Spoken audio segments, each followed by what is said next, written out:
Welcome children. आज की worksheet number 20 पादपोमी पोषण। आज इस वर्कशीट में हम इस चैप्टर के मेन पॉइंट्स को रिवाइज करेंगे या दोहराएंगे। आपने क्या सीखा?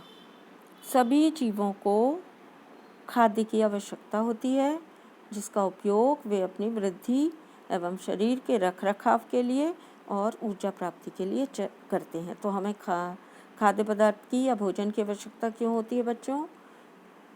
इस खाद्य पदार्थ का उपयोग हम अपनी वृद्धि के लिए, शरीर के रखरखाव के लिए और आवश्यक ऊर्जा प्राप्ति के लिए करते हैं।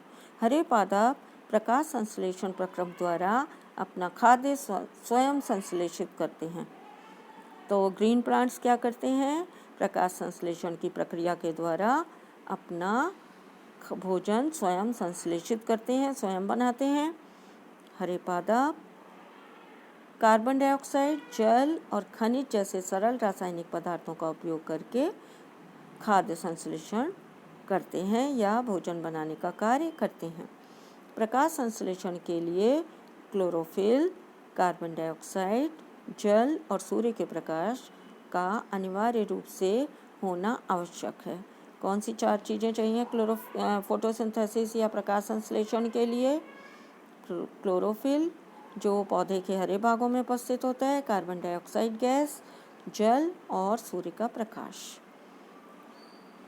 कार्बोहाइड्रेट जैसे जटिल रासायनिक पदार्थ प्रकाश संश्लेषण के उत्पाद हैं। तो प्रकाश संश्लेषण की प्रक्रिया के दौरान कौन सा पदार्थ बनता है? जटिल रासायनिक पदार्थ बनता है, जिसका नाम है कार्बोहाइड्रेट। कार्बोहाइड्रेट बनता है। प्रकाश संश्लेषण के प्रक्रम में क्लोरोफिल की सहायता से पत्तियों द्वारा सौर ऊर्जा का संचयन किया जाता है। तो जो सौर ऊर्जा है, सूरज से मिलने वाली ऊर्जा को क्लोरोफिल क्या करता है? क्लोरोफिल एब्जॉर्ब कर लेता है, उसका संचयन कर लेता है और बाद में इस सौर ऊर्जा को रासायनिक ऊर्जा में बदल दिया जाता है प्रकाश संश्लेषण के दौरान। प्रकाश संश्लेषण में उत्पादित ऑक्सीजन का उपयोग सभी जीवों द्वारा उनकी उत्तरजीविता के लिए किया जाता है। प्रकाश संश्लेषण प्रक्रिया के दौरान कार्बोहाइड्रेट के अलावा ऑक्सीजन गैस का भी उत्पादन होता है। ये ऑक्सीजन गैस सभी जीवों द्वारा उनकी उत्तरजीविता को बनाए रखने के लिए आवश्यक है। कवक अपना पोषण मृत एवं अपघटित जैव पदार्थों से प्राप्त करते हैं। कवक क्या होते हैं बच्चों? ये ऐसे पौधे हैं जिनके पास क्लोरोफिल या हरा वर्णक नहीं पाया जाता, इसलिए ये अपना पोषण कैसे प्राप्त करते हैं? मृत एवं अपघटित जैव पदार्थों से अपना भोजन प्राप्त करते हैं। इसीलिए इन्हें हम क्या कहते हैं? इसीलिए इन्हें हम मृतजीवी कहते हैं। अमरबेल जैसे पादप परजीवी हैं। जो कवक हैं वो मृतजीवी हैं, अमरबेल ये परजीवी हैं। तो परजीवी कौन से पौधे होते हैं बच्चों? जो पौधे दूसरे पौधों पर या दूसरे ऑर्गेनिज्म से अपना भोजन प्राप्त करते हैं, उन्हें हम परजीवी कहते हैं। और जो पौधे अपना पोषण मृत और अपघटित जैव पदार्थों से प्राप्त करते हैं, उन्हें हम मृतजीवी कहते हैं। वे परपोषी पादप से अपना भोजन प्राप्त कर लेते हैं। परपोषी पादप कौन से होते हैं? जिनसे परजीवी पादप अपना भोजन प्राप्त करते हैं, ऐसे पौधों को हम परपोषी पादप कहते हैं। कुछ पादप एवं अन्य सभी जीव अपने पोषण हेतु दूसरे जीवों पर निर्भर होते हैं। कुछ पादप भी, जैसे कवक या अमरबेल जैसे पादप और अन्य सभी जीव, इसमें मानव भी शामिल है, सभी जीव अपने पोषण हेतु दूसरे जीवों पर निर्भर होते हैं या फिर वो अपना पोषण पौधों से प्राप्त करते हैं। उदाहरण आपको दिए हुए हैं कुछ। छत्रक यानी कवक, ये विषमपोषी कहलाते हैं। प्रश्न उत्तर देखिए। पहला प्रश्न है अमरबेल उदाहरण है। तो अमरबेल किस प्रकार का उदाहरण है बच्चों? परजीवी पौधे का, क्योंकि ये अपना भोजन दूसरे पेड़ों से, पौधों से प्राप्त करता है। प्रकाश संश्लेषण के लिए आवश्यक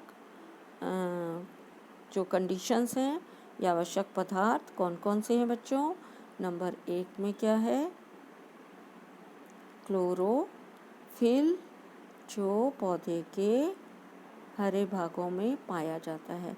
नंबर 2 में आपको क्या लिखना है, कार्बन डाइऑक्साइड गैस। पौधे प्रकाश संश्लेषण के लिए कौन सी गैस लेते हैं, कार्बन डाइऑक्साइड। इसके अलावा क्या चाहिए उनको, जल और सूर्य का प्रकाश। तो यहाँ पर आपको लिखना है सूर्य का प्रकाश, सूर्य का प्रकाश। ये 4 चीज़ें प्रकाश संश्लेषण के लिए आवश्यक हैं। क्वेश्चन नंबर 3, प्रकाश संश्लेषण में डैश उत्पादित होती है। तो क्या उत्पादित होती है बच्चों, ऑक्सीजन गैस, जो सभी जीवों के सर्वाइवल के लिए या उत्तरजीविता बनाए रखने के लिए आवश्यक है। तो यहाँ आप क्या भर देंगे, ऑक्सीजन गैस। अब आपको प्रकाश संश्लेषण का चित्र अपनी कॉपी में बनाना है। तो आप प्रकाश संश्लेषण का चित्र यहाँ से देख के बना सकते हैं। यहाँ पर आपको प्रकाश संश्लेषण का चित्र बना कर दिया गया है। तो आप प्रकाश संश्लेषण का चित्र यहाँ से देखकर बना सकते हैं। यहाँ पर ये सूरज बना हुआ है, इससे इनको क्या प्राप्त होती है, सौर ऊर्जा। सौर ऊर्जा कार्बन डाइऑक्साइड, जो उनको किससे प्राप्त हो जाती है, कार्बन डाइऑक्साइड वायु से प्राप्त हो जाती है। इसके अलावा पौधे के हरे भागों में क्लोरोफिल, हरा वर्णक पाया जाता है, और जल पौधे की जड़ें जो हैं वो मिट्टी से प्राप्त करती हैं। इस प्रक्रिया के दौरान कार्बोहाइड्रेट बनते हैं और साथ में कौन सी गैस निकलती है बच्चों, ऑक्सीजन गैस निकलती है, जो सभी जीवों की उत्तरजीविता या सभी जीवों के सर्वाइवल के लिए आवश्यक है। तो ये इस प्रकार डायग्राम सभी बच्चे अपनी नोटबुक में बनाएंगे। Thanks for watching.